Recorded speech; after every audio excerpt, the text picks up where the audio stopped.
জামালপুরে যমুনা ও দশানী নদীর ভয়াবহ ভাঙনে বিপর্যস্ত হয়ে পড়েছে নদীপাড়ের মানুষজন।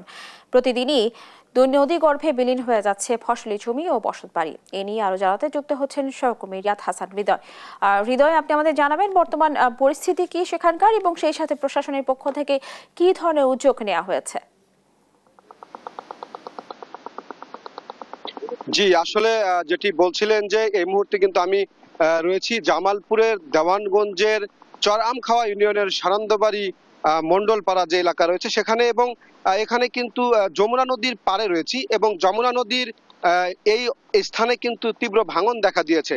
যমুনা নদীর পানি বৃদ্ধির সাথে সাথে আমরা দেখেছি যে এই এলাকাটি, বিশেষ করে মন্ডলপাড়া এলাকা যেটি রয়েছে সেটি কিন্তু প্রচুর পরিমাণে ভাঙন দেখা দিয়েছে। যদি আপনাদের একটু আমি দেখাই, তো এলাকা যেটি এটি থেকে কিন্তু অনেক মানুষের বসতি বাড়ি, বিভিন্ন প্রতিষ্ঠান নদীর গর্ভে বিলীন হয়ে গেছে।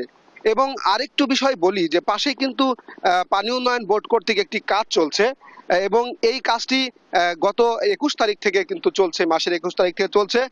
প্রায় 1,20,00,000 টাকা বরাদ্দে 120 মিটারের কাজ কিন্তু এখানে চলছে। তবে এই কাজটি যে স্থানে চলছে তার উজানেই কিন্তু নদী ভাঙন চলছে প্রচুর পরিমাণে। এবং এই নদী ভাঙনের ফলে যেটি স্থানীয় যারা বলছেন যে মূলত এই যে 1,20,00,000 টাকার যে প্রকল্প রয়েছে এই প্রকল্পটি কিন্তু কোনো কাজে দিবে না যদি এই উজানের যদি এই 1 কিলো রাস্তা 1 কিলো নদীর পাড় যদি না ভাঙে, তাহলে কিন্তু কোনো কাজে দিবে না। আমরা একটু একজনের সাথে কথা বলবো যে আসলে এই যে নদী ভাঙন এবং এখানে একটি কাজ চলছে, আসলে এই কাজটা আপনাদের কেমন কাজে দেবে যদি এখানে বাদ না দেওয়া হয়? আসলে এই বিষয়ে আপনারা স্থানীয়ভাবে কি চাচ্ছেন? বিসমিল্লাহির রহমানির রহিম।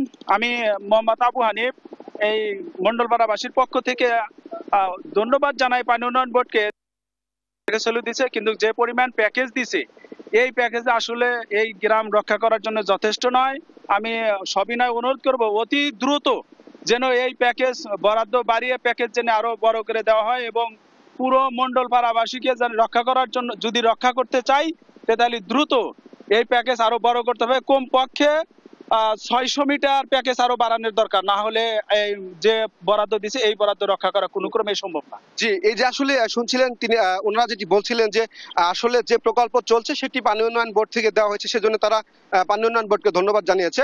তবে আরো নতুন করে প্রকল্প না দিলে কিন্তু এই স্থানটি কিন্তু কোনোভাবেই রক্ষা পাবে না, এমনটি কিন্তু তারা বলছেন। আসলে এই ছিল যমুনা নদীর পাড় থেকে সর্বশেষ নদী ভাঙনের খবর। হৃদয়, আপনাকে ধন্যবাদ। দর্শক, শুনছিলাম জামালপুর থেকে নদী ভাঙনের সর্বশেষ পরিস্থিতি নিয়ে জানাচ্ছিলেন আমাদের সহকর্মী।